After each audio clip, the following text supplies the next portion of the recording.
Ça donne toujours un petit peu confiance, hein, bien sûr, de gagner une grande course comme ça, surtout devant un adversaire aussi pointu. Donc c'est vrai que c'est quelque chose qui m'a redonné donné encore un petit peu plus de confiance dans le fait de bien gérer le bateau, voilà, donc des choses plutôt positives.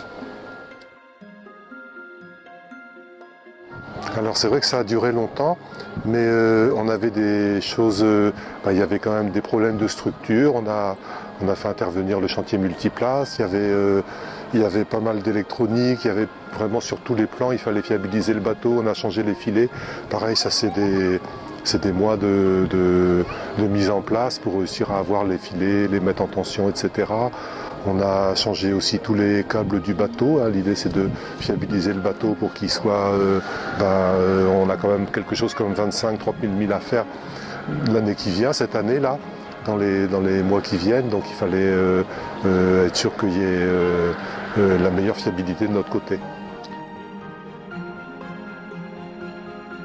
Donc la bonne saison, ça va tomber mi-octobre, là où on a des chances de passer le cap de Bonne-Espérance avec pas trop de mauvais temps et d'arriver avant que les cyclones soient sur l'île Maurice. Il y a un créneau qui est relativement court et donc c'est vrai que c'est un beau trajet entre Port-Louis et Port-Louis. On part de Bretagne, on fait toute l'Atlantique Nord, l'Atlantique Sud. La dernière fois j'avais dû passer très très au sud de Bonne-Espérance parce qu'il y avait des vents de bout très forts plus au nord.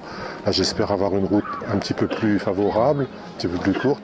Et à partir de Port-Louis, on passera donc en navigation équipage pour le reste des trajets. Il y a depuis l'île Maurice jusqu'à Singapour, depuis Singapour au Vietnam, Vietnam-Shanghai, Shanghai-Hong Kong, et là où il y aura, je dirais, le temps de référence existant qui est difficile à battre, ça va être Hong Kong-Londres, qui est détenu par Giovanni Soldini.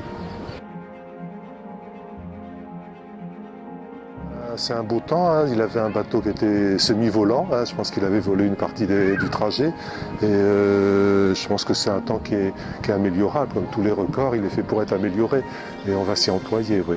Les records tout court, c'est passionnant et c'est vrai qu'un trajet comme Hong Kong-Londres, c'est fabuleux, hein. C'est un trajet qui a plein d'histoires. C'était les grands voiliers qui se tiraient la bourre pour revenir le plus vite possible sur l'Europe. Enfin, c'est des trajets empreints d'histoire et que en dehors du côté régate, c'est vrai qu'il y a une dimension historique qui est intéressante. Je connais la mer de Chine, le détroit de Malacca, etc. Mais j'ai pas fait escale ni à Singapour, ni à Shanghai, ni au Vietnam, ni à Hong Kong, voilà. Donc ça va être des découvertes, tout ça. Ouais. Et ça c'est passionnant. Hein. Je crois que ça amuse beaucoup l'équipage aussi de découvrir des endroits qu'ils connaissent pas. Moi ça m'amuse aussi, bien sûr. Il y a souvent des typhons. Ce qui fait que ça fait tomber des arbres dans la mer et moi j'avais buté plusieurs fois sur des arbres, moi j'avais navigué là-bas, donc là on essaye de prévoir ça en emmenant un safran de secours ou des choses comme ça. Après il y a des particularités aussi au niveau navigation, au niveau des escales aussi, on part un petit peu dans l'inconnu, on ne sait pas encore comment on va réussir à ranger le bateau tout simplement quand on arrivera là-bas. Il y a un petit côté aventure découverte dans tout ça. Il y a Antoine, Corentin, Bertrand qui ont été là tout l'hiver, donc qui feront partie de l'équipage.